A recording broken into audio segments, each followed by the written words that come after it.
Great. Okay. Well, hello, and welcome to the South Kingstown Forum on Addressing Climate Change. My name is Angela Tuoni. I am the chair of the South Kingstown Sustainability Committee, and thank you all so much for joining us tonight. We're really excited. This is the third community forum that we have done as a committee. And again, we're just really excited that we have such a great turnout. I have a couple people to thank. First of all, the other members of the South Kingstown Sustainability Committee for putting this together, along with our panelists and our moderator. I'd also like to thank any members of the town council or town staff that have joined us tonight, namely Mark Russo, the staff liaison for our Sustainability Committee. Thank you. And finally, EcoRI as a sponsor of this event. They have an online newsletter you can sign up for to receive all of your local environmental news, so you can visit them online. We're really looking forward to an interactive and informative evening. We really want to hear from you guys, the members of this community that we love. And this meeting, including the breakout sessions later, will be recorded. That's it for me.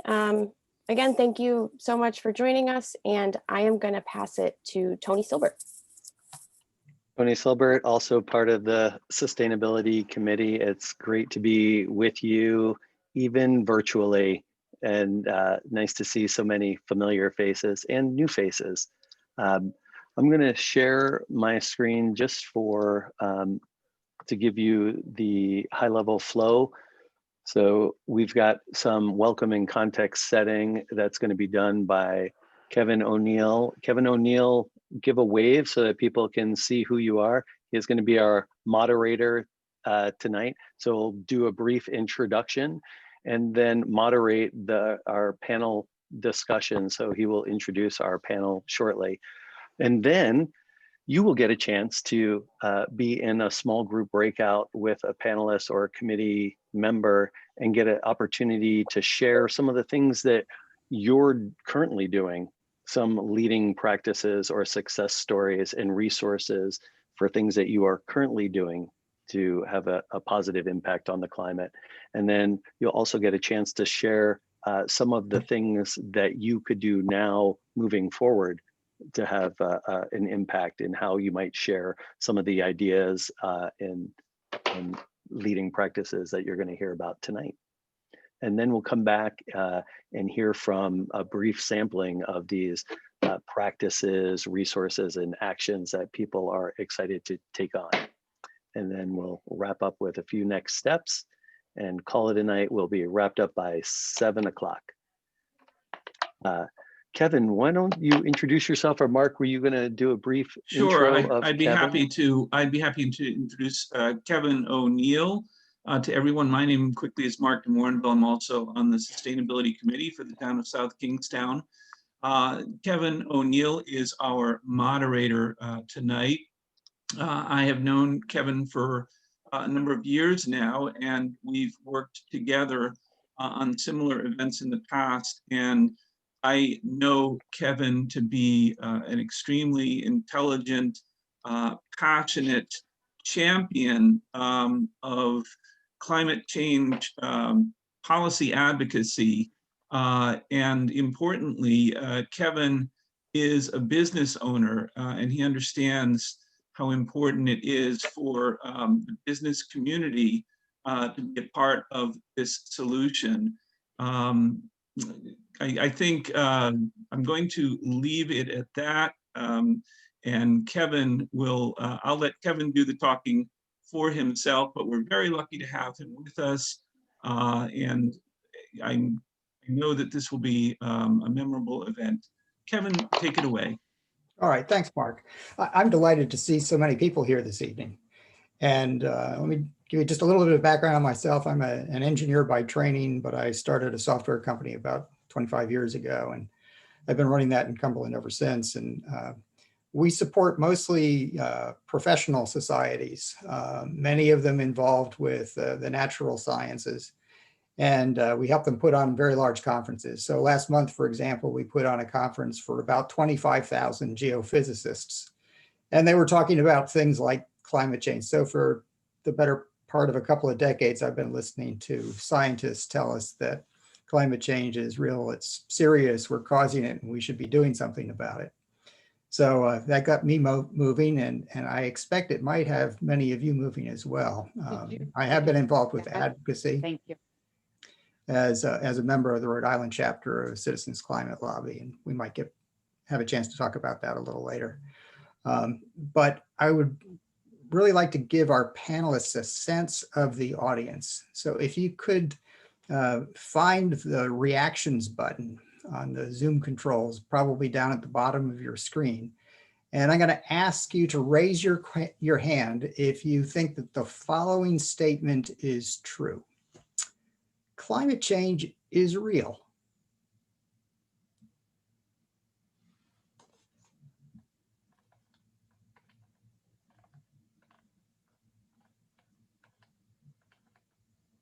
Still seeing things appear.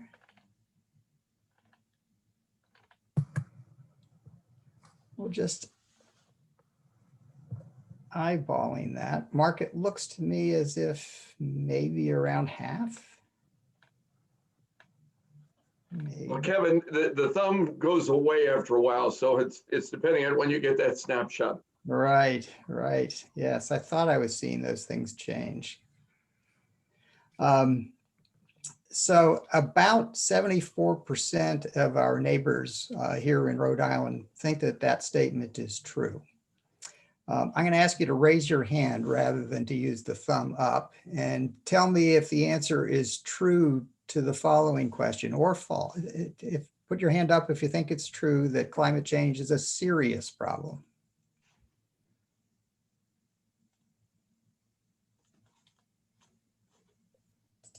Mark, what's your sense of that audience?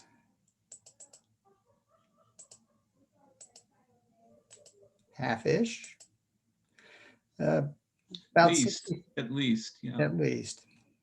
So about 2/3 of our neighbors here in Rhode Island think that that statement is true. How many of you think that it's caused by humans?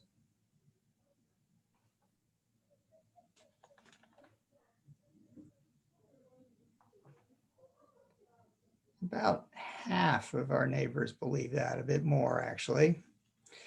How many of you think we can actually do anything about it?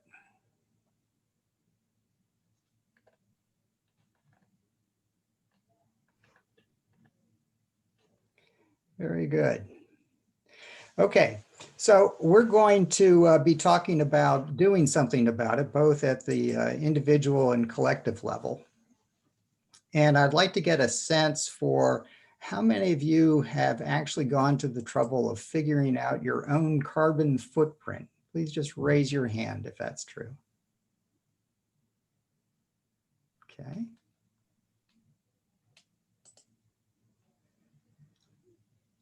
Now, the scientists tell us that what we need to do is to cut our global carbon footprint to net zero by mid-century, and we need to get about halfway there by 2030. So how many of you have already cut your carbon footprint in half?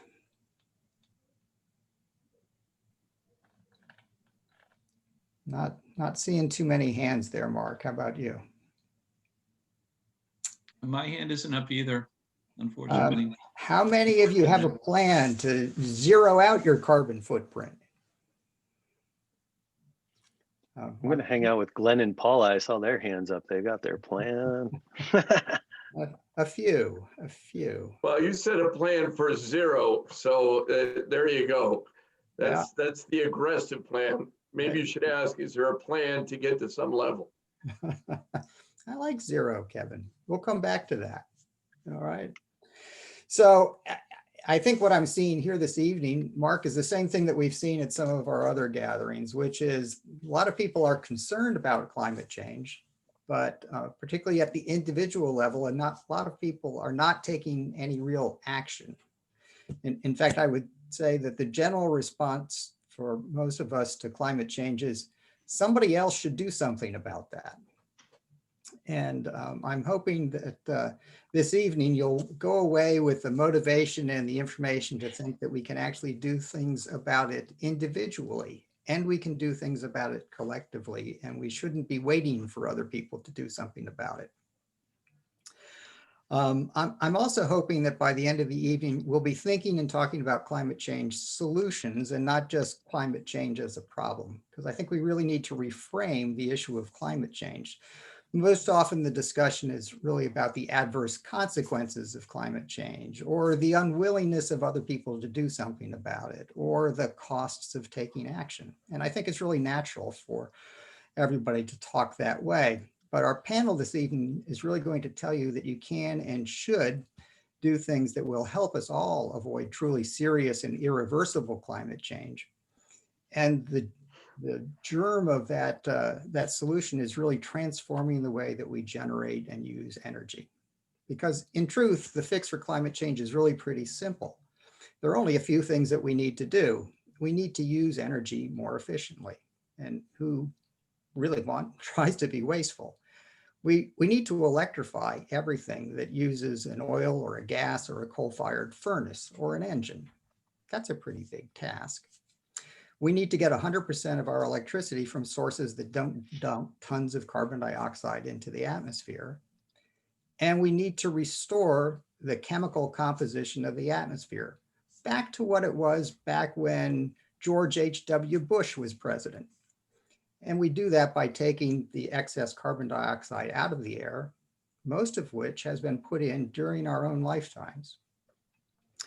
So if we're all big enough and active enough to change the composition, the chemical composition of the atmosphere, then we're all big enough and powerful enough to change it back. But these are huge transformational structural changes that need to be made. And making those changes is going to have a hugely positive impact ultimately on us, on our state, on our country, if we go after these things in the way that we should. So at this point, what I'd like to do is to turn it over to our first panelist. Mark, do we have Rob here yet? Yes, Rob is here. Okay, great. Finally, it was not easy. Welcome, Rob. How are you? Glad you could join us. Um, So Rob to is be going here. to tell us a bit about what the town of South Kingstown is doing. Rob, you want to go ahead and introduce yourself and talk about So, that? sure, I'm by no stretch of the imagination the most interesting or the most well-informed of the panelists who we'll hear from tonight. So I'm going to try to keep my remarks short. But I will say that the town of South Kingstown is lucky. The town government is lucky because we have a very, very supportive community, a community that is socially and environmentally conscious, that cares about the policies that the town puts in place. And they've supported us as we've taken some steps that have, I think, significantly impacted. We know, in fact, from our own energy consumption, have significantly impacted the way we do our business and the impact our business has on the environment. We're not all the way there, but we've definitely taken some important steps. And I think of what we're doing really in three big buckets. And I think a lot about what we're not doing, which is sort of the fourth bucket. The three big buckets that we have succeeded in are solarization. We have taken sites around town, the Rose Hill landfill being the most prominent and best known, I'm sure.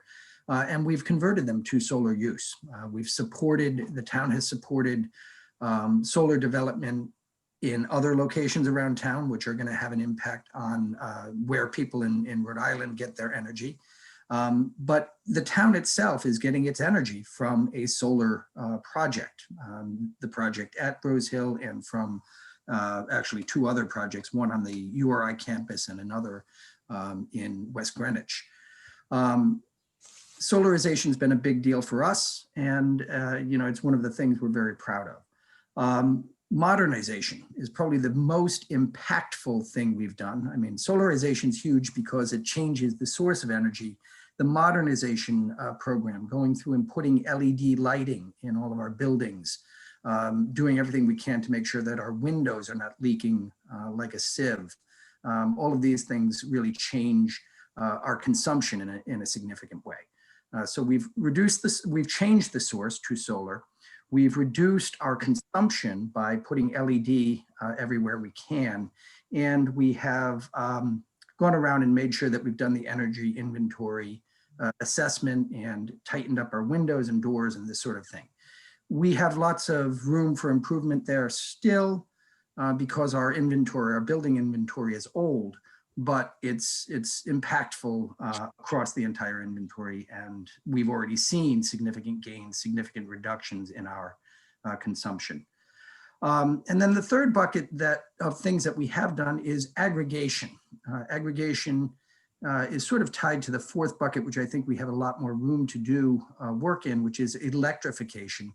We haven't done nearly enough to electrify the inventory of equipment, heating, and vehicles, obviously, in our vehicle fleet.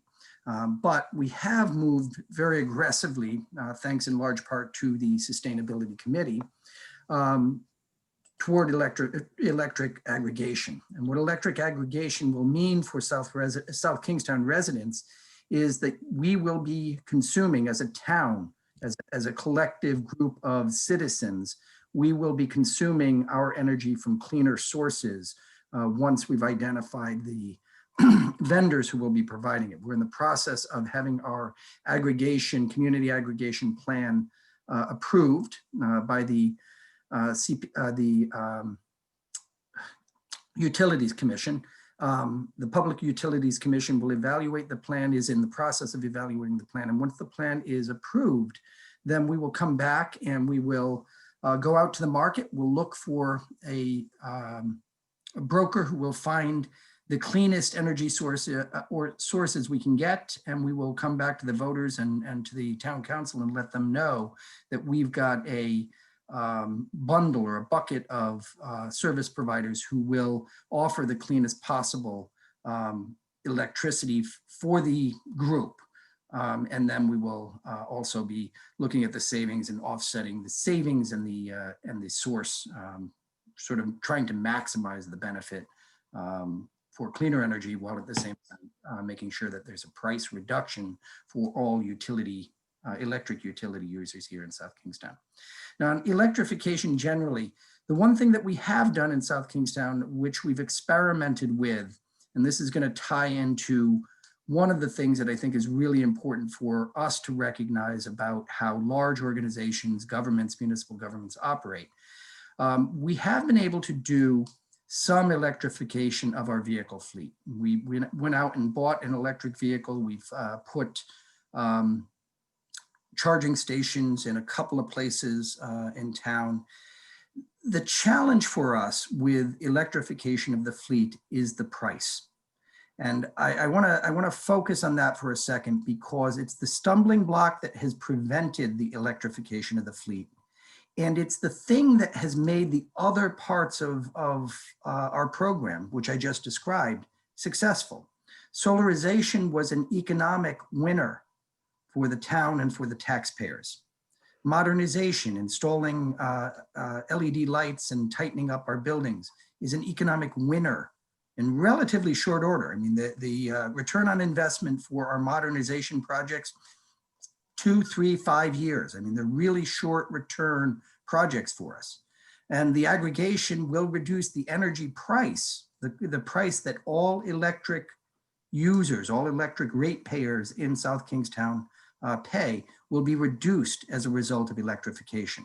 So that's been a really, really important thing for our success, making sure that the projects and the efforts that we undertake are not going to cause undue hardship on taxpayers has been very important. It has contributed to the success of the 3 big buckets, and it is the challenge we face with regard to electrification of the fleet.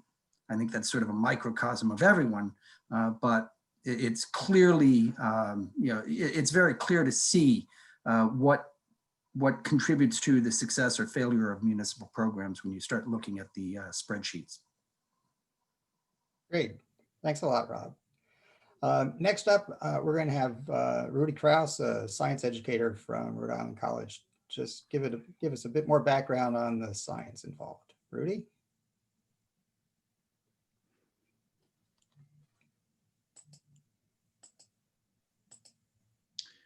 Rudy, you're muted. Can't hear you. No. #1 phrase for 2020. You're muted. How's that? Perfect. Much better. Perfect. We can Okay, hear you. good. Sorry about that. So thank you everyone for coming today. You're giving up your Wednesday evening to learn about something near and dear to my heart. And I want to thank you for being here. For showing up is the first thing that you can do. And it's not to be overlooked. It is a big first step. I teach science education at Rhode Island College, and I'm going to try to cover both of those bases with a quick overview. If you have any questions, you can put them in the chat or maybe come to my breakout session. I know you're going to be assigned randomly, but I'm happy to answer more in-depth questions then. The first question I want to start with is, what temperature should our planet be? On average, we don't need to worry about day-to-day variation. It's the simple questions that often give us the best scientific projects to go and dig into. For this one, it starts the way you would think. It starts with the sun. The closer you are to the sun, the warmer a planet is. There is a secondary effect based on color. Just like on Earth, if you wear a lot of black, you get warmer faster. And if you wear a lot of white, you reflect a lot of sunlight away and you stay cool. It works that way on the big scale as well. So I'll spare you the math, but just based on location, we should expect Mars to be 64 degrees below Celsius, Earth to be 18 below Celsius, and Venus to be 41 below Celsius. But if we take a look at the third effect, the effect of the planet's atmosphere, Mars goes up a whole 6 degrees to -58. Earth has a thicker atmosphere, and so the average is 15 degrees Celsius, warm enough. But Venus goes up to 462 Celsius.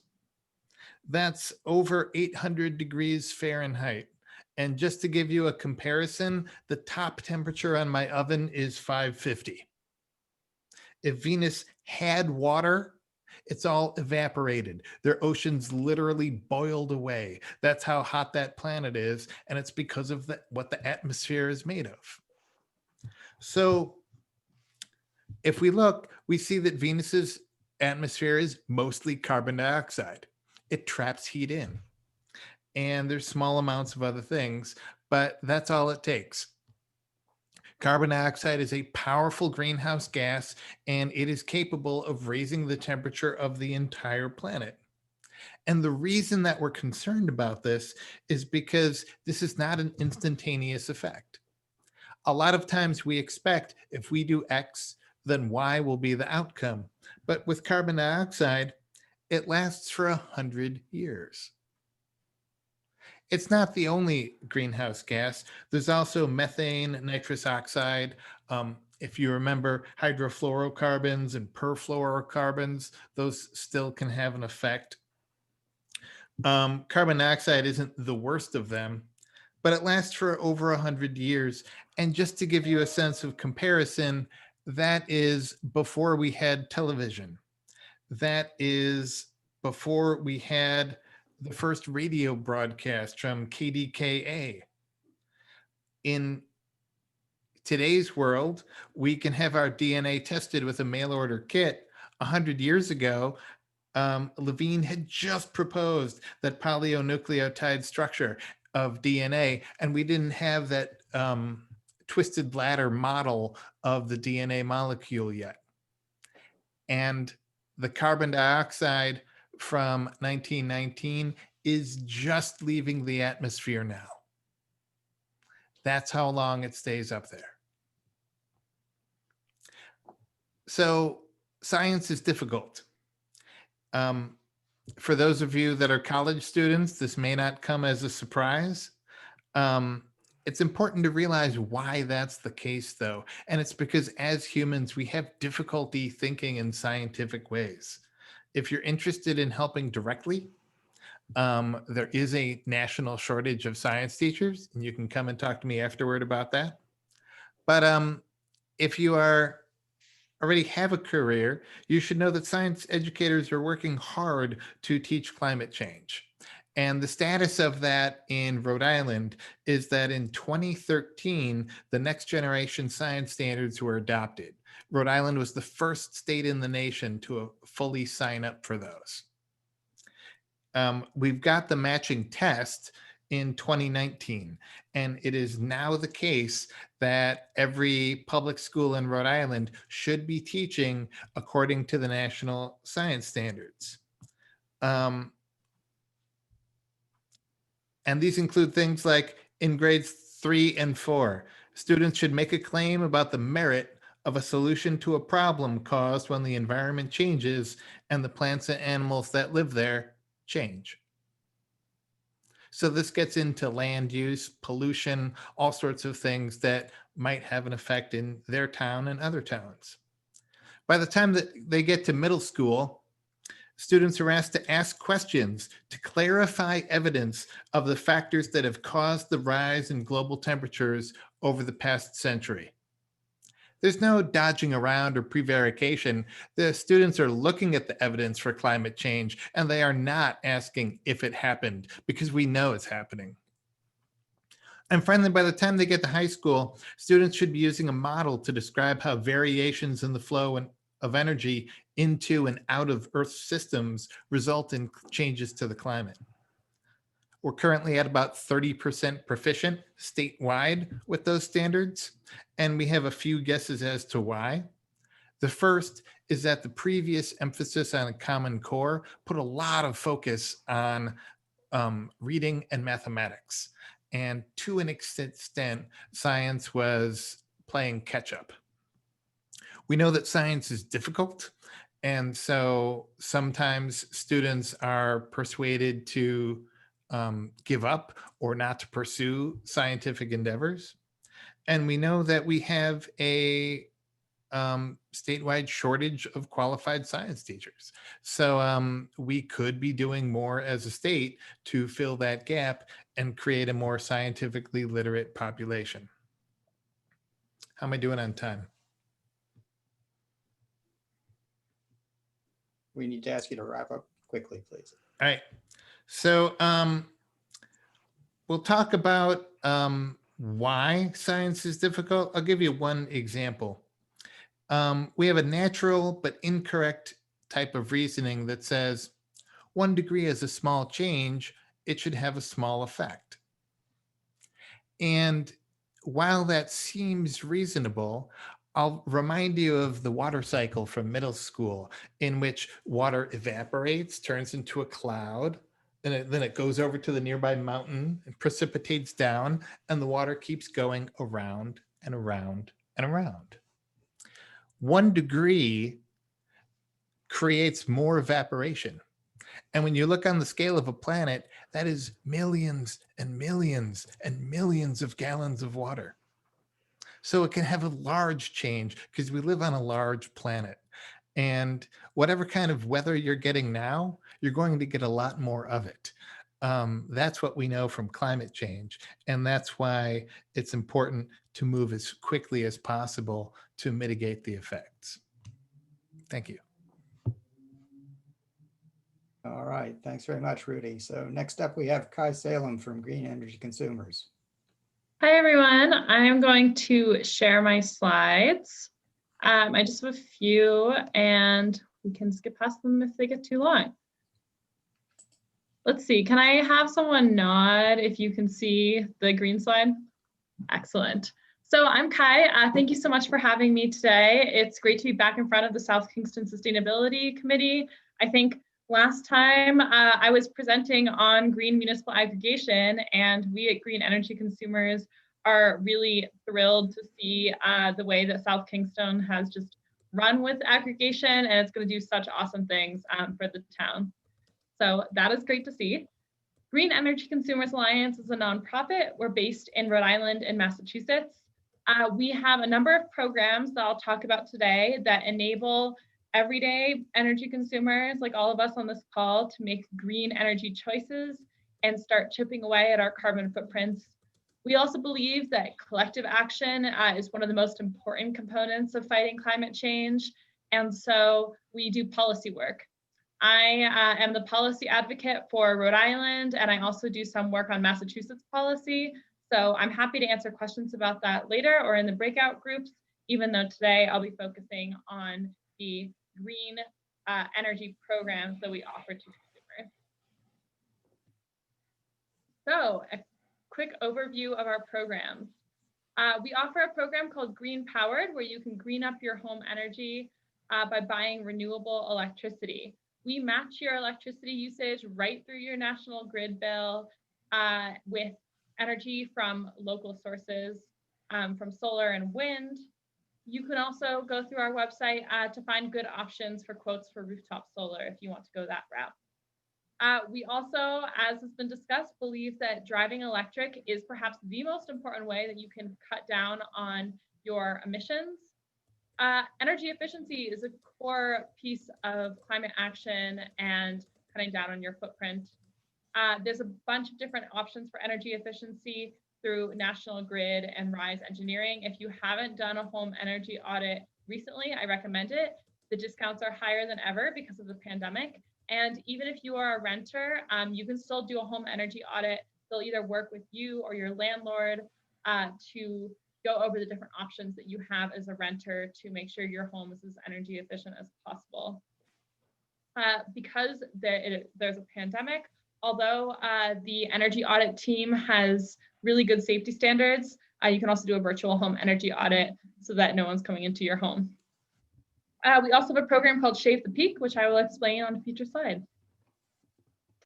So here are some of the sources of the green energy that we offer in our Green Powered program. We're sourcing high quality renewable energy that minimizes impact on the environment.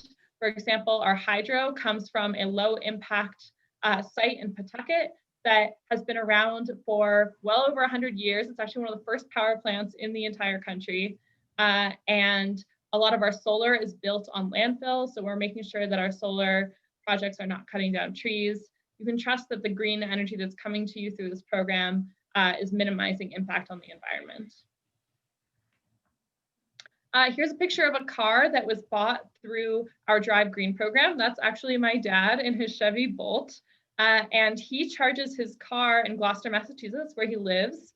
And the wind turbines that are behind the car are supplying electricity to Gloucester through their aggregation program. So in a way, the car that he's in right now is charged by the wind from those turbines. I want to mention, because we're all in Rhode Island, that right now there's a pretty crazy deal on Chevy Bolts, which is an all-electric car through our Drive Green program. That's over $16,000 off at the Paul Massey Chevy. To sign up for our Drive Green program, you just have to go to our website, greenenergyconsumers.org, and sign up for a test drive, and then you can start accessing these discounts. We also have a ton of information about how to make it affordable for you to drive an electric car and why electric cars are so great. Shave the Peak is the last program that I wanted to talk about today. This is the program that I manage, so it's very near and dear to my heart. It's also a totally free way that you can get involved with greening up your carbon footprint.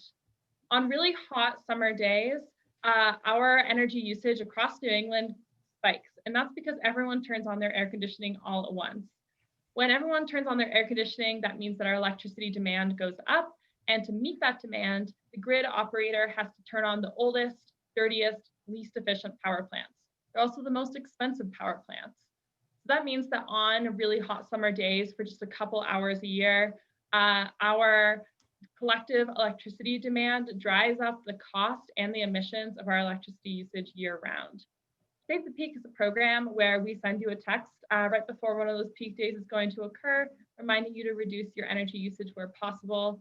And this helps manage that load and bring down our emissions and cost of the energy grid to all of us. So again, you can sign up for that on our website. Finally, I want to mention a little bit the policy work that we're doing. We believe that policy work is the path to long-term change and actual climate action in Rhode Island. Down on the bottom of this slide, there is a depiction of where the carbon emissions in Rhode Island are coming from. That's majority transportation, then heating, either from residential or commercial. Electricity is about 25% of our emissions. One bill that we'll be working on this session, legislative session just started last week, is the Act on Climate bill. Rhode Island does not have mandatory carbon emissions targets, which makes it really, really hard to keep our government accountable to reducing carbon emissions. We want to make sure that we have those mandatory, enforceable economy-wide carbon emissions limits so that we can jumpstart climate action. There's a lot of other good policies that are going to be on the table this session. This session is going to be the biggest in recent memory when it comes to clean energy. I'm really excited about it. There's going to be a bill to get to 100% renewable electricity by 2030. Energy efficiency programs need extending. There's so much. And so I will invite you all to join the Climate Crisis Campaign, which is the campaign to get action on climate at the State House. You can sign up for riclimatecrisis.org, and we'll let you know opportunities to get trained to be a good advocate at the State House on climate issues, as well as opportunities to talk to legislators and make sure that legislators know, all of our political leaders know, that we are demanding action on climate change in 2021. So here are some of the resources that I have mentioned, and that's it for now, but there'll be time for questions later, I think. Very good. Thanks, Kai. All right, next up we have Kevin Vidmar, a real expert on energy conservation and someone who can give us some perspective on how we're doing in the US versus other places. Kevin, take it away. All right, I'm gonna have to take the screen from you. I think I did. Can you, everybody see it? Yep. Hang on, let's get it right. Thank you very much. Just real quick, I'm also an engineer. I've been doing a lot of the savings part of the equation. How do you use less? So in my career, 1 billion kilowatt hours, I have helped reduce 1 billion. Almost the same on natural gas usage. And it's through conservation and efficiency. And those are different things. And I'll walk through that. Helped with some audits in South Kingston and so on. But my focus is what can a business do for sustainability? And the first thing is those two terms I said, conservation and efficiency, and they're different. Conservation is using less, but the results are different. You turn the lights out in a room, you got a dark room. That's conservation. Efficiency, turn the lights off when you got LED lights, same end result, same light level, but it's generated more efficiently. So what should businesses do? Have a greenhouse emissions, do anything you can to reduce your energy usage, because that means greenhouse emissions, carbon dioxide. But you have to have a plan. Great job setting this up. How many people have a plan? You should do it. And what is a plan? It means you have a plan, but you don't just have a plan, you do something. You check to see you're doing the right things, and then you act to see, is it the right plan? Plan, do, check, act. I already mentioned to take advantage of anything that the utility does for support, whether it's RISE, you name it. If you haven't, this is for businesses, but if you haven't done your home or residential or whatever energy audit with RISE, give them a call. You will get LED light bulbs, if nothing else out of it. You'll probably find a few other things. And utilities will pay for a lot of stuff. Take advantage of it. One of the things we've had tremendous value in is this non-value add energy use. Removing it, identifying it, removing it in a corporate setting. I've been to over 800 different manufacturing sites, and we find non-value add. It doesn't do anything to make the part. We find that all the time. If any business should have routine metrics, that was brought up. How many of you know where you are? Carbon reduction. Very simple metric is BTUs per heating degree day per square foot. You want, we can get into that offline, or you can look it up. But I have it here at my house, and we've been tracking it for 20 years. And I'm saying to do the conservation and efficiency before you go solar, because then solar will give you a greater percentage of your electrical usage. It'll make it up. And I've seen site after site after site. There's a photo here showing a site spend $500,000 putting in solar, and they're getting $50,000 a year savings from it. We came in, we did the conservation and efficiency audit. We're saving $500,000 a year. We're spending $100,000. Do the math. They put the solar in and they started doing what I call slop. You drive a Prius, but because you drive a Prius, you drive twice as many miles. You want to prevent that. Part of my discussion was to be, what is the difference between the US and the EU? And let's look at the left-hand side. EU policies are very much geared toward renewables, but they're stable, longer visions, longer term policies. Like France decided on nuclear and has stayed down that path for a while in many respects. They've accepted the Paris Climate Accords. There's tax incentives in many countries for large industries to do systematic change. Governments play a large role, not the states and not the utilities. Here, you know, power to the states in the US, individual utilities. There's real carbon taxes on emissions, anywhere from $2 in some countries to $120 per ton of emissions. As a result of all that, there's a higher unit cost per kilowatt hour. And as a result of that, you got a lot of attention on how do we use less. The chart in the middle is from 2016, very old. But look at the EU countries back then, how much was solar generated. Germany was very high up there, but now it's 53% of their total electric is solar. In the US, all right, you can kind of see we don't have the same emphasis toward renewables, not to the same degree. Little long-term policies. We've got some, but as we know, things can change during each administration. The Climate Accord has accepted, not accepted, probably going to be accepted again. So we're kind of like back and forth. States play a large role. And as a result of utilities playing a large role, kilowatt hours here in the US is comparatively cheaper. If it's cheaper, it means less overall tension. I've worked in Germany and I've got projects there that have a 2-year payback because the cost of electricity is high. Here in the US, same project is a 6-year payback because the cost of electricity is so much cheaper. Career opportunities, I was asked to talk about that. You know, there's a lot out there. Any of the renewables, as Kevin O'Neill said, we're going to be focusing on that and getting toward net zero. Anything that'll get us there, you got to install it, you got to design it, you got to put it in. So there's a growth in all those areas of solar and wind and installing things that use less energy, whether it's installation, building envelope, HVAC, domestic hot water. Question came up about how can I better heat my house? Heat pumps are a great way to go. Look into it if you're looking at various things. It's easier to transfer heat than it is to make heat. That's what a heat pump does. There's a lot of opportunity, I think, for professionals, consultants who make these sustainability plans and then facilitate them, get them into action. And there's this thing called strategic energy management. A lot of the larger clients, but a lot of the medium ones now are looking at what can we do, plan, do, check, act. There's obviously utilities in the game, so there's opportunities for careers within the utilities. And then industrial sites, if they're large enough, we find that industries will have a energy manager or it's part of their environmental health and safety through EHS function. So what is needed for business support? This is my view. Notice the way I said that. Everybody wants easy to understand, obtain, and apply incentives. I tell you, I work with incentives throughout the US, and they're so varied in every, even within the same state, so varied.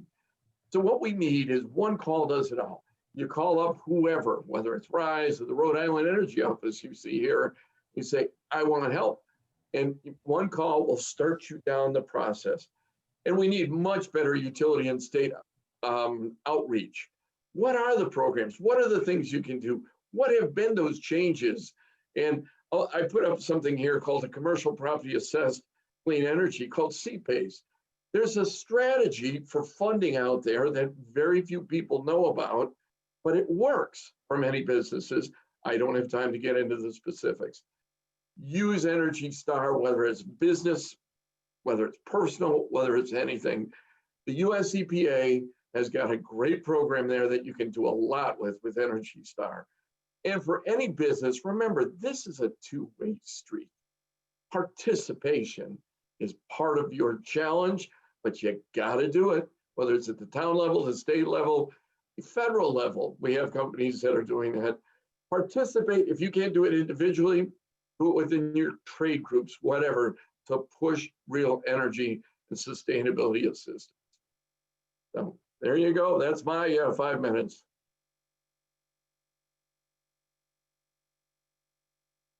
All right, so we're going to break out into small discussion groups. But before you go, I just want to talk a little bit more about reframing the climate change problem as an energy transformation and an economic and career opportunity.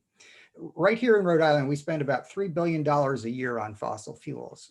Why not keep that money right here in the state by generating electricity from panels on top of our roofs and from wind turbines offshore? Why not employ thousands of Rhode Islanders to make our buildings more comfortable and to rewire the state for the 21st century? Over the next 30 years, we're going to replace all of our cars anyway. Why not make them all quieter and more fun to drive? Why not evolve our community so that we can more safely, more conveniently do more walking and cycling and less driving? We're going to replace all of our trucks anyway. Why not make all of them quieter and cleaner? We're going to replace most of our furnaces, and we're going to renovate or replace many of our old buildings. So why not add central air and better temperature control to our homes at the same time that we stop depending on oil and gas furnaces? That just makes good sense economically. Now, if you're burning oil, by the end of it, if you're burning oil, that makes good economic sense now. And you don't have to throw away your oil furnace. Keep it, okay? Because if you live in Rhode Island, you know that every now and then the national grid is going to stop delivering electricity to your house for a couple of hours. Well, if you've got a little battery in the basement, you can run your oil furnace on that and keep the house warm while the power's down. So that thing can come in handy. We're going to construct thousands of new buildings over the next couple of decades. All electric construction right now is the lowest cost design approach to doing a new home. And if we need to stop using furnaces by 2050 and cut their use in half in the next 9 years, why permit any new building to use furnaces now? Who do you think is going to do all of the work of replacing furnaces, installing heat pumps, making houses more comfortable, putting up solar panels, building offshore wind turbines? Are those jobs going to be offshore or are they going to be local? They're going to be local. Those are our friends, our neighbors, our kids who are going to get those jobs. We should be chasing that.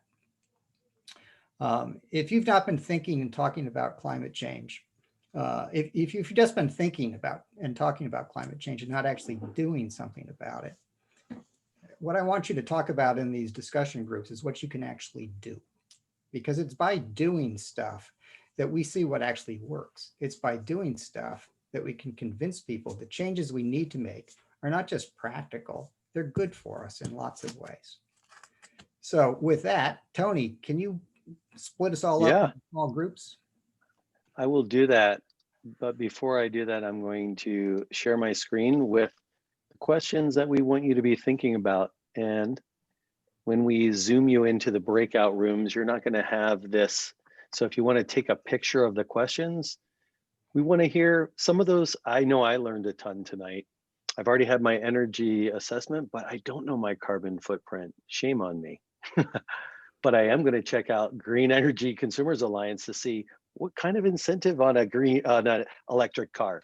So I want to know, what did you learn tonight? What are the things that you know and are already doing that are working?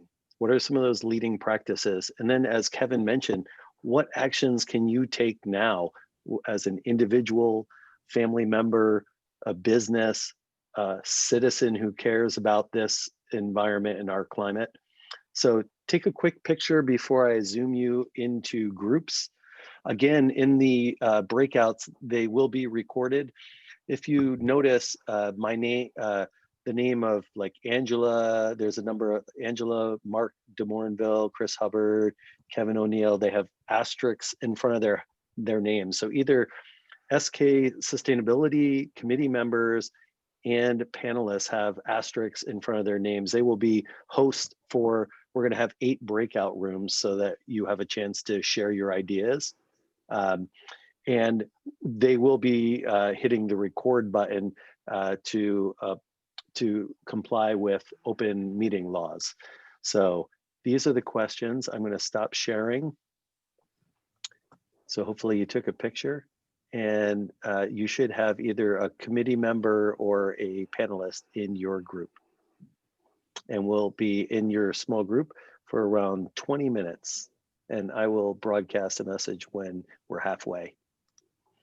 So let's do this.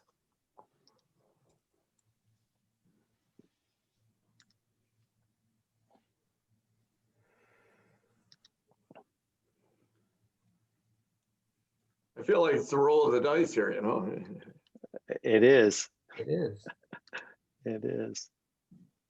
It's all coming up 7s though. There you go. And please click accept. If you haven't been in a breakout room, it should come up with an invitation.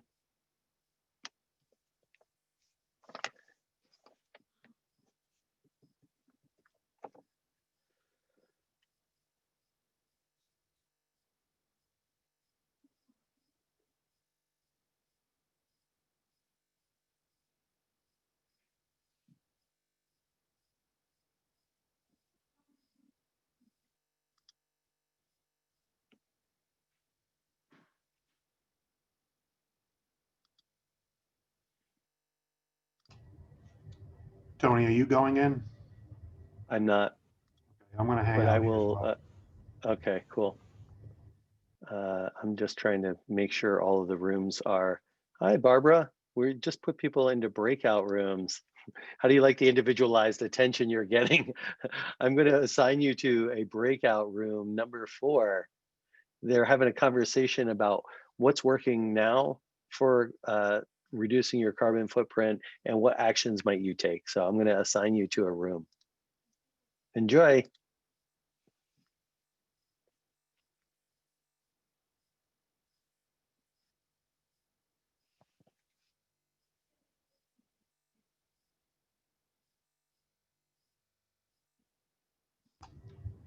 I think the council members and Rob had to leave. I'm going to move Chris Hubbard. Oh, shoot. I was going to move Chris Hubbard to another room. All But so right now I'm looking, there's someone that's still with us. RMB.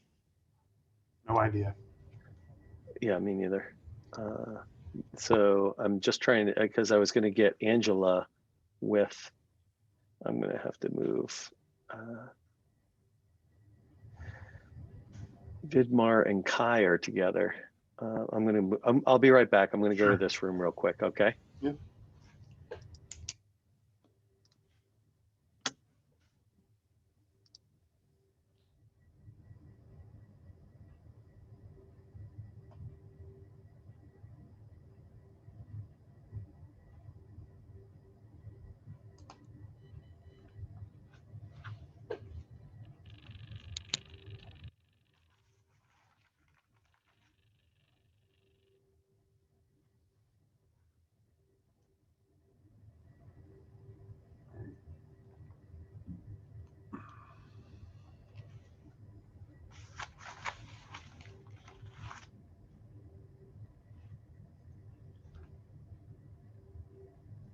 It's going well. I've just got to move Kai's because she's in with, let me see which room I'm going to put her in. I think I'm going to put her with Rob. I was supposed to put Angela with Rob. Is that right? Yeah, because Rob's got to go. He's got to. Okay, so Yeah, I'm meeting. going to put Kai where Angela is. Kai where Angela is. Kai. It's like whack-a-mole to room 7. And then I'm going to move Angela. I'm going to let her know.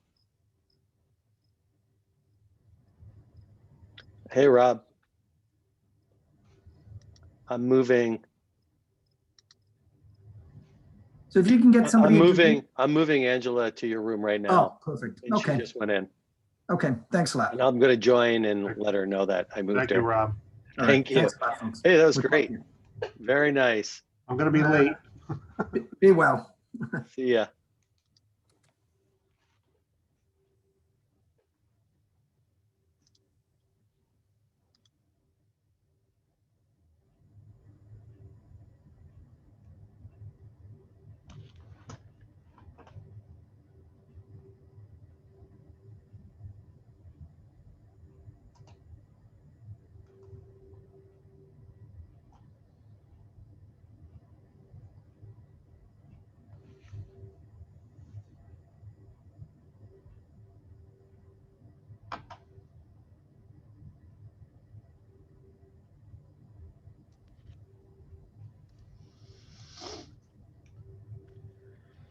I don't know who RMB is.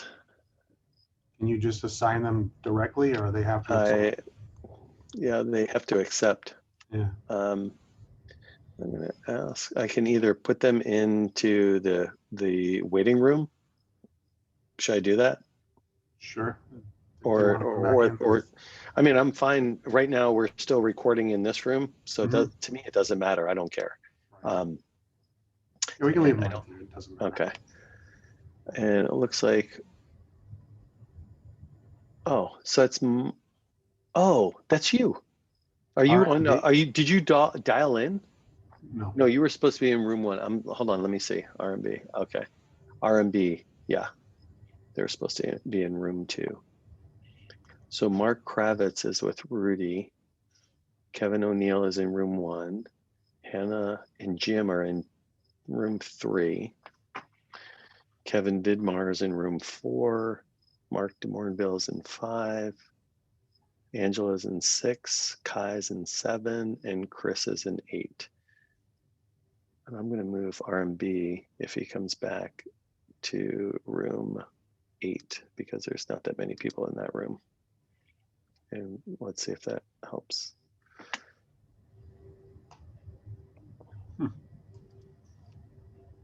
And then I will broadcast a message. So at 6:30. So we're going to try to come back around 6:45-ish. Maybe that's the plan. I mean, I was going to bring them back at 6:40, but it's okay to shorten that up a little bit. And then I was just going to plan on going around to each of the rooms to hear what their group shared and what their conversation was like. Okay. And then we'll wrap up with next steps. I don't know who's going to do the wrap up. Is that? It would either be Kevin or Mark D. Yeah. This was his idea. So. Yeah. Well, I liked Mark Kravitz's idea or Mark D's idea about we're going to have some sort of document or outcome. We will, because I'm recording this, so it is. I'll have a PDF of everything that was said. Okay, perfect. Yeah. Awesome.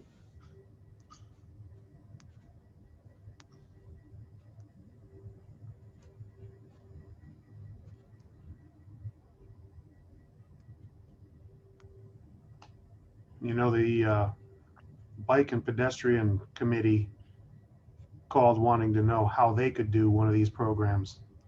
So they started one on January 21st. That's awesome. Yeah. So if you want to go to that, I mean, I don't know if you ride a bike or not, but I'm a triathlete. Of course I ride a bike. You saw my cup, right? Yes, I did. It was psycho. I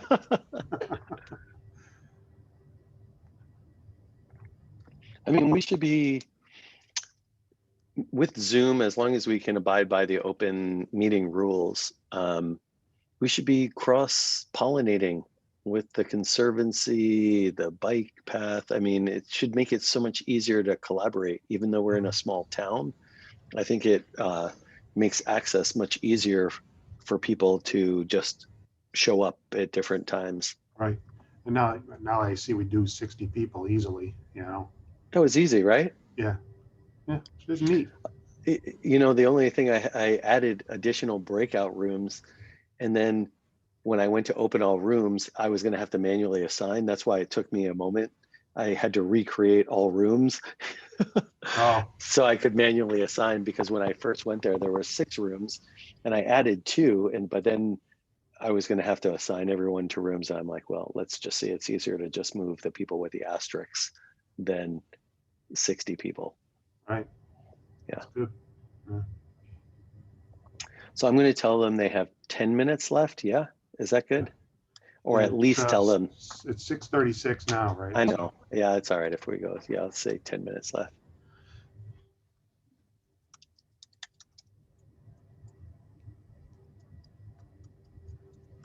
So you want to end this at 7 totally? The forum is going to be ended by 7.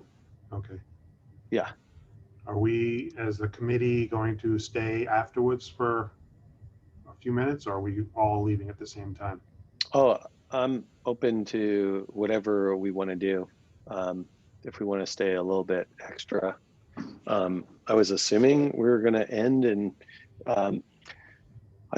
the only thing I don't know is if everyone is recording in their room. Oh, And they should be. by the way, I've never done that before, but we did tell them, I did, and I announced it again that it would be recorded. I just, I might have been on pause if we reinforce that when people were first coming on to do that, or in Mark D's note. The only one I'd worry about is, let me go join. Sure. Well, I was going to join Hannah and Jim's because I don't think they were as tech savvy. All right, I'll be back. Yep.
R&B has never left.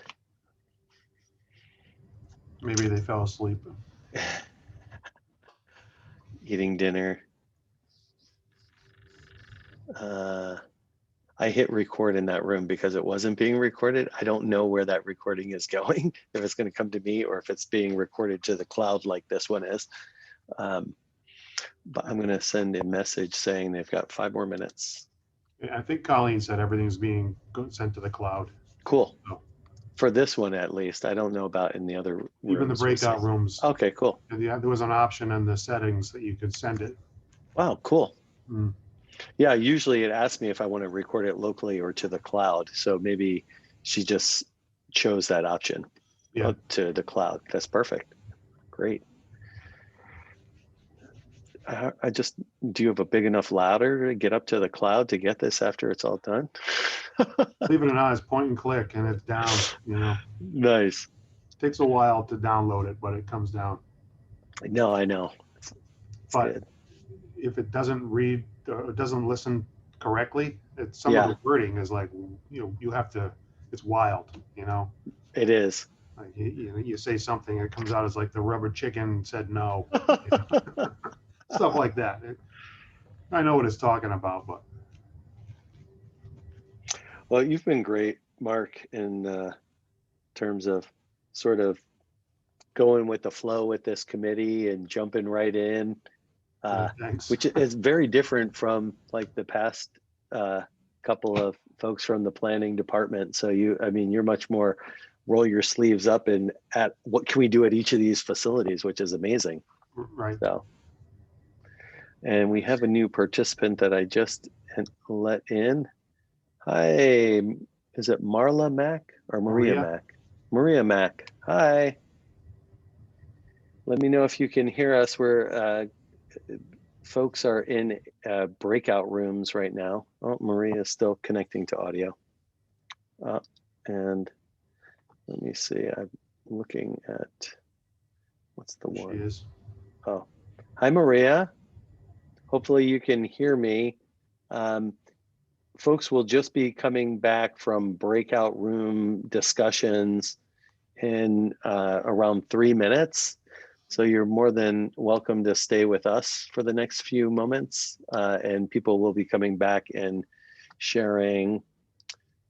This is the conversation that they're having in their small groups right now, which is what's working now, some success stories and resources that people have found helpful in reducing carbon footprint, and then what actions can you take individually at work in your community to reduce carbon footprint. So when we come back, we're going to be hearing from the 8 or so breakout groups.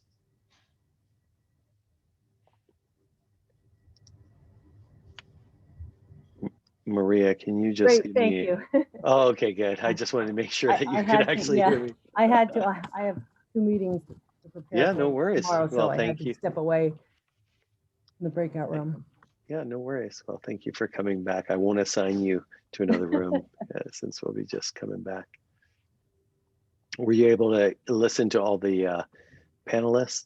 Yes, I was, and I'm Good. actually vice chair of the South Kingstown Planning Board. So Sweet. everything that we do as far as land use policy is directly related to, it's about connecting all the dots and looking at things through big picture rather than as separate pieces of the pie, so to speak. Yeah. So I'm hoping that folks can get even more involved and participate in our comprehensive community plan, which initially was supposed to have a theme of climate change, which got somewhat watered down, but it's. What did it get watered down with? I would say there was a time frame issue, and there are a lot of goals and policies within a plan and different elements, and it's difficult to get everyone to understand, even though it may seem redundant, that everything is connected. What happens in circulation, what happens in housing, what happens in environment, those are all related to one another, and what you do to one element certainly impacts all the others. So the comp and planning, so you're within the town as well? I'm on the board for the town. Okay, great. And people are going to start zooming back in. This is the part where, as your Zoom host, I'm sorry, I'll apologize in advance for interrupting any conversations. It's kind of fun. I got more FaceTime. That's fine. Nice, nice.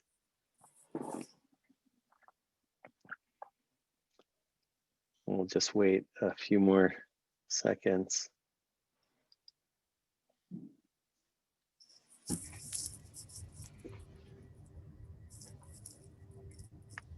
People should all come flying back in.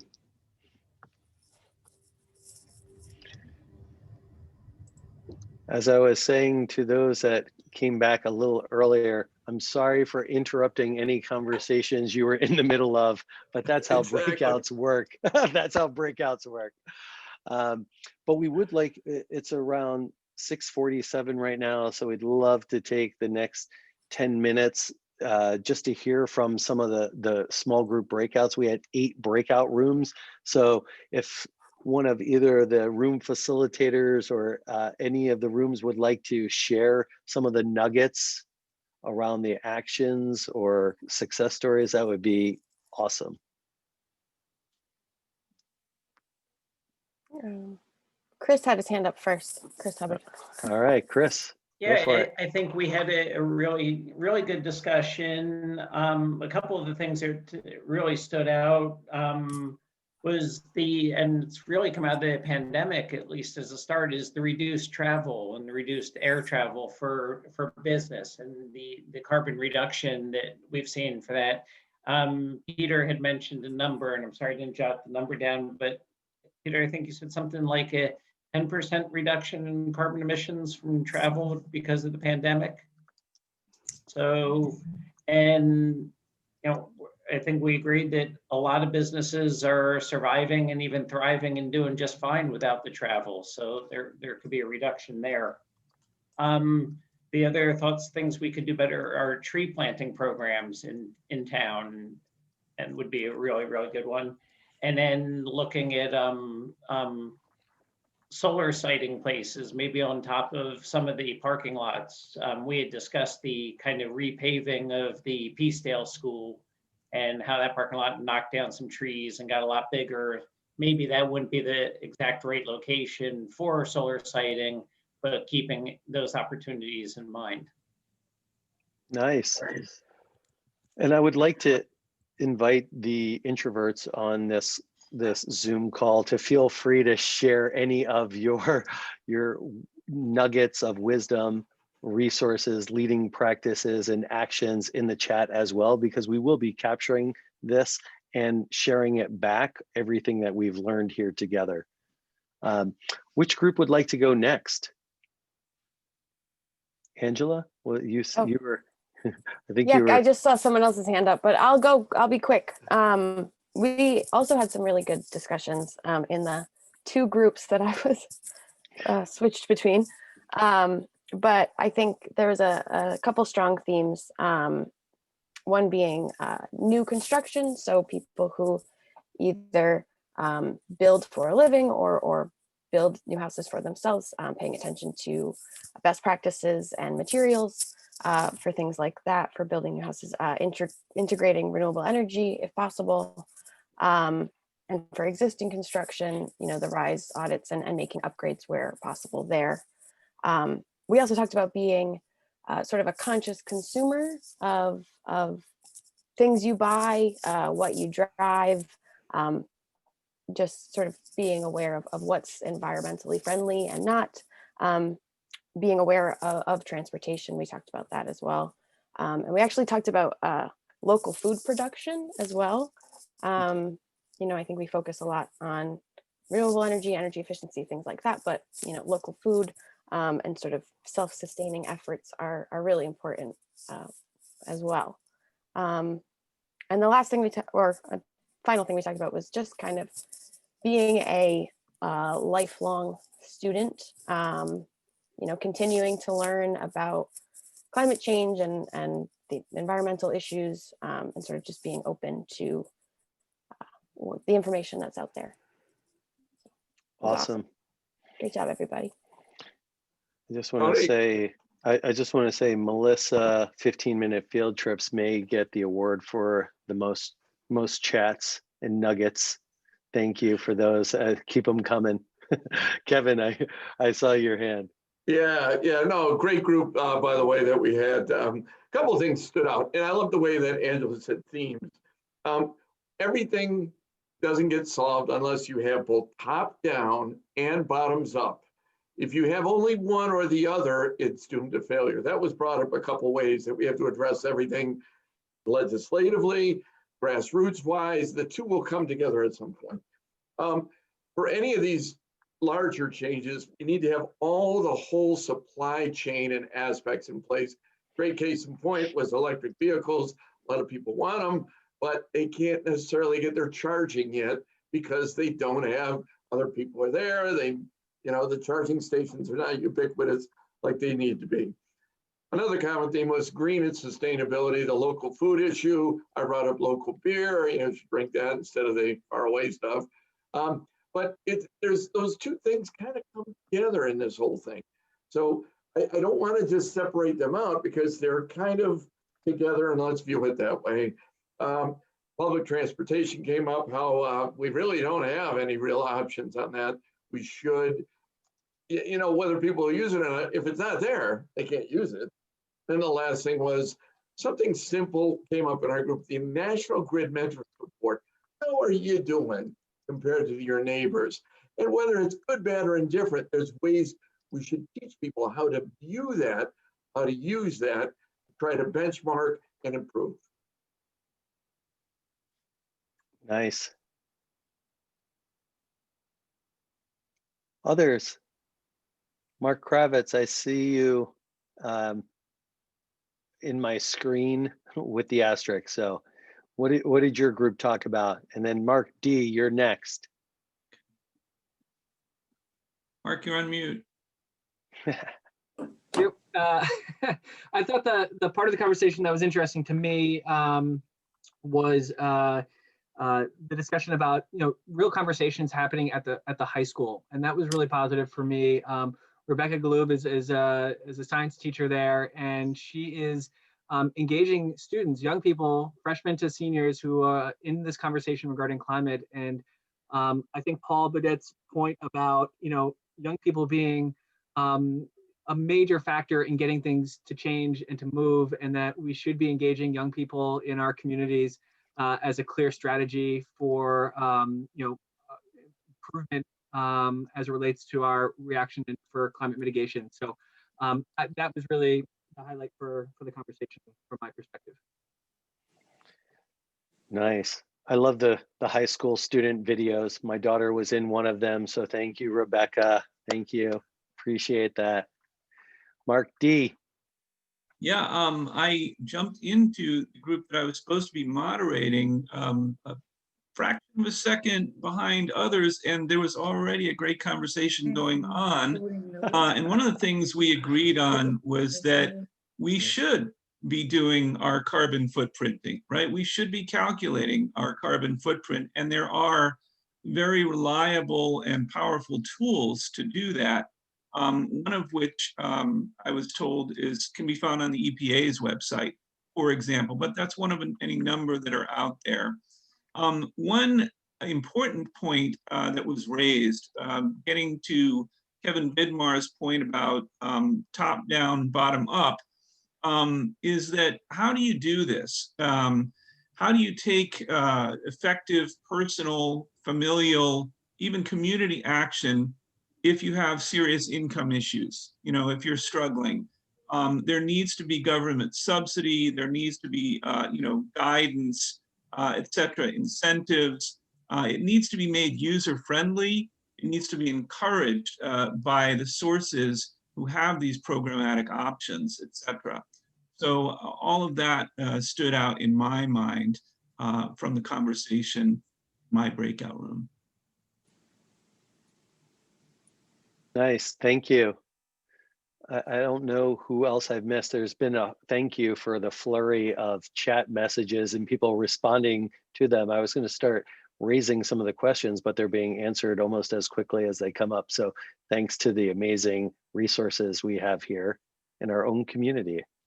So Tony, yes, we Jim. had our little chat room, and you know, we talked about how things are, you know, what we can do individually, but one of the most important things we can do is voting. And the last election has shown necessity to go out and vote and to change things on a larger scale.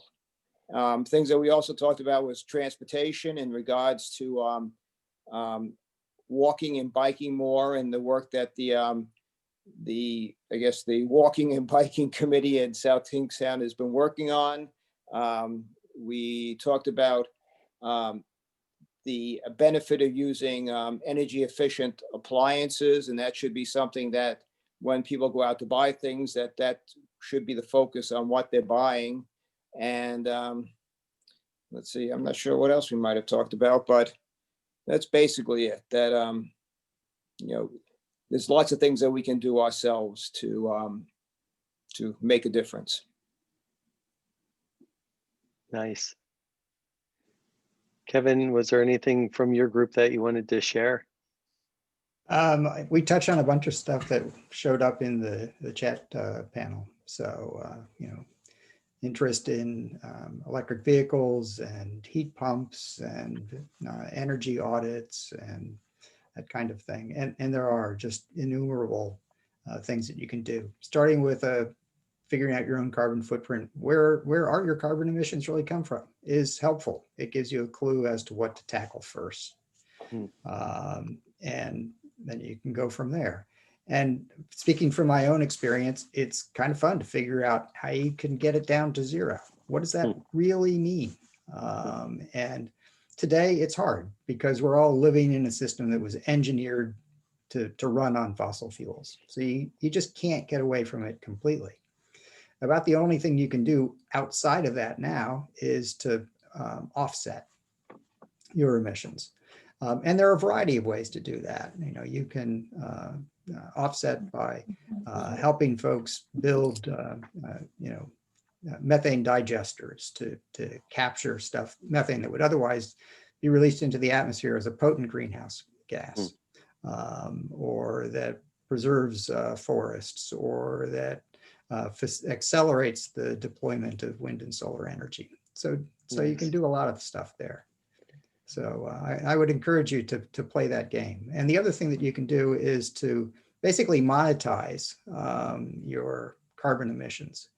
You know, we all act as if we can dump carbon dioxide into the atmosphere for free, and we really can't. And the most progressive businesses out there basically have an internal carbon tax. They apply it to all of their investment decisions and their operating decisions, and it changes their behavior. And I think you'll find if you start basically putting a price on your own carbon emissions, it'll start changing the way that you think about things. And it'll be easier for you to go, yeah, it makes sense for me to make this investment because my total expenditure is going to go down. So I'd encourage you to look at that. I've been active for about 5 years with a group that's trying to do that with a carbon fee and dividend plan at the national level. We think it makes an awful lot of sense because, you know, market economies do work.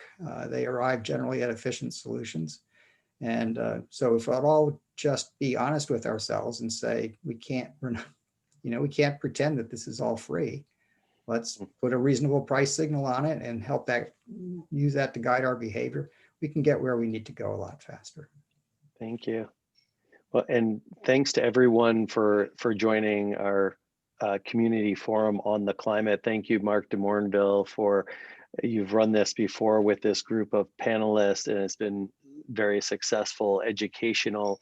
If you accepted through the Eventbrite, we have you on our email list. We would love to see you at any of our sustainability committee meetings in the future. We meet on I might get this wrong, the third, there it is, Mark Russo, the third Monday of every month. And we focus on energy, solid waste, water. So we care about a lot of things and doing good and doing well for our planet and for South Kingstown. So if we didn't get your email through the Eventbrite, feel free to put it in the chat. We will be saving all of the chat ideas, and as Mark Kravitz was mentioning, we're going to put together a document culling some of these ideas and suggestions and resources to share back out with you. But the number one thing we like to do as a committee is to engage and involve you. We're not the committee that's going to take all of your ideas and run with them. We're happy to make those ideas happen with you. So thank you for coming tonight and spending an hour and a half with us, learning and sharing your wisdom. And we appreciate it. Thank you, everyone. Thank you. Thank you Angela, very much. Angela, just because Yes. this is an official sustainability meeting, Oh, so if it we could is. have the committee members hang out for 5 minutes afterwards to do some housekeeping, that'd be great. Perfect. Perfect. Take care, everyone. Thank you. Take Thank you, care. Kevin. Thank you. Thank you so Thank much, you. everyone. Thank See you, everybody. Good meeting. Bye-bye. Yeah, thanks for coming.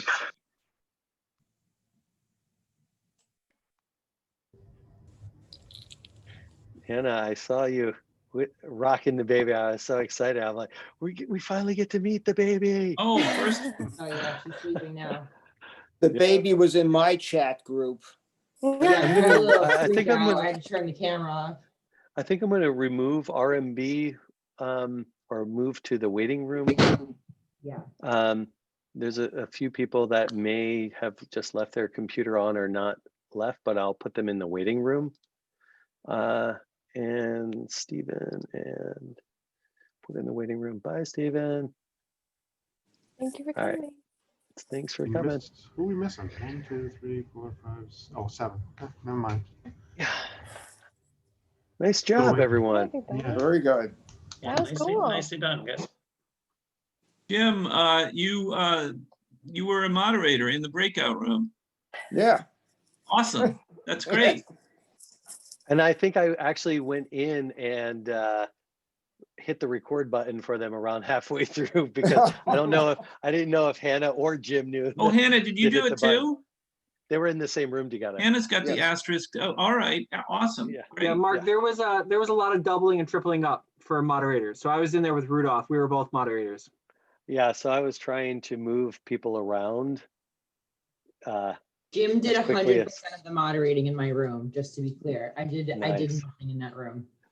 I only had 5 other people in my room, and I'm not sure Yeah. if that's because people Like chose 4 not to join, but it was smaller than I thought it would be. I think attendance dropped. Okay. I think There's a we couple of people. lost. Yeah, I think we lost a couple of people Okay. who were kind of like, I'm good. And there was a couple of people that came back that had to disconnect and came back in after. Like, anyways, so Yeah. I'm going to. Just So, a quick question. Did we, Okay. Tony, you mentioned emails. Were those captured through the registration? And did everyone go through a registration process? No, not everyone. Not everyone. So that's why I invited people to share their emails. And Mark, do you know how to save the chat? It's if you go to the Colleen- chat. oh. No, if you go to the chat, there's Me 3 or buttons. Mark A, Mark Oh, D? sorry, Oh. Mark Russo. Mark Russo. I'm assuming since you're going to have all of the stuff, go to the chat and where it says everyone or names, there's 3 buttons. Oh, the 3. Yeah. Well, I don't know. I don't know. Does it say to save chat? I can't do it, so I don't know. There's a file here, so I'm just looking to save the chat. So There's a lot of good stuff in that chat. That's for sure. I know. That's what. Hold on. Everyone in meeting. I'm just trying to see if you click on those 3 buttons. Oh, there it is. File. Oh no, not file. 3 buttons. It should say save chat. Shoot, I don't have it. Does anyone else have it? To hit If save you go to chat? file and then go to Dropbox or something, will that Yeah. No, I'm that's trying to open that up upload. now. That's to upload a file. Oh, It's just the three dots, and usually it's it'll say save chat. So I'm hoping, Mark Russo, that it's automatically being saved.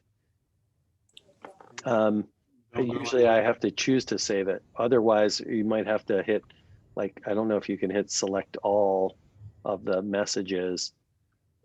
I don't know if this is, I'll try to do it real quick. I'm just like scrolling up and Yeah, you can highlighting. definitely copy and paste it. I'm highlighting it right now. That's what I'm gonna do. Yeah. Or take screenshots. I'm hitting select all and then hopefully copy. Oh, it doesn't give me a copy option. Control C. Uh-huh.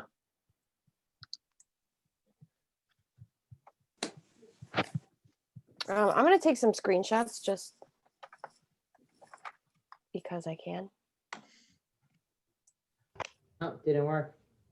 I know, didn't work for me either. Sorry, I was trying to save because it is great stuff. You're taking screenshots? It is not the most high-tech way to do this, but it is a way to do it.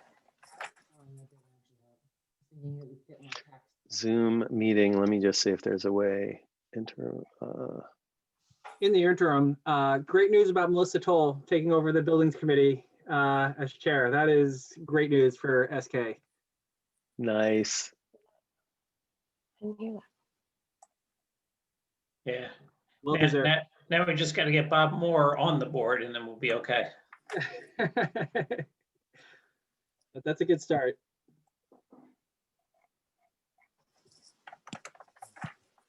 All right. Mark, Ari, you said there's some housekeeping stuff? yeah, it's just, we have to choose our next meeting and then adjourn, because it is a sustainability committee meeting, so. Okay. Calendar. You want me to hit stop recording now? Not until after we Not adjourn. until- Okay.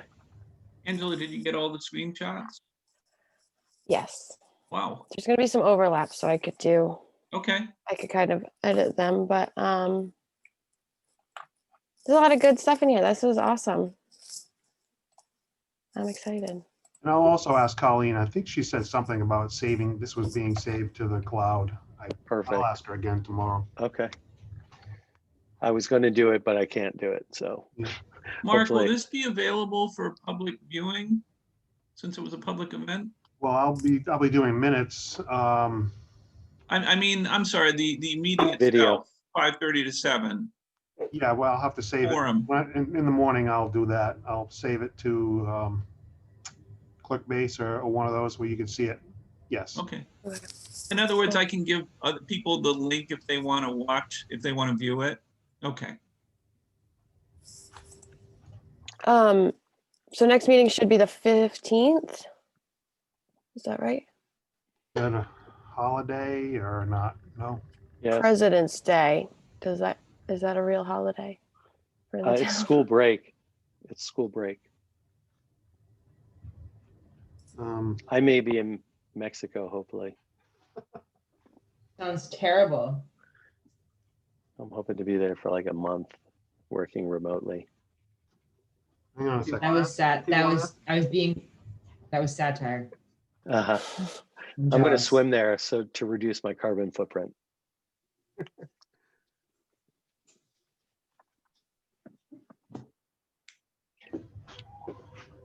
The 15th is President's Day, and then the Sorry for the 22nd dogs. is Washington's birthday. So We had talked about doing it on a Tuesday, I thought. I thought, oh yeah, we selected the 9th. I see it in my calendar. I thought. Oh we yeah, did. me too. Oh my gosh. We already did this. Yeah, okay, sorry. nailed it. I can't believe it's unbelievably busy, but okay, February 9th. So that's not that far off. And then you just need a motion to adjourn. We don't need a motion to adjourn, I don't think. Yeah. I think I just have final say. Okay. So My dogs are adjourning the meeting. You guys ready? No, I'm just kidding. This meeting is adjourned. It is 7:11 p.m. All right. Thank gonna you, stop everybody, recording. so much. Thank you. Good night, everybody. Nice job. Nicely done, Great Mark. idea. Really good Great stuff. idea, Thanks, Mark. everybody. Thanks, Tony. Thanks, Mark. Thanks, Angela.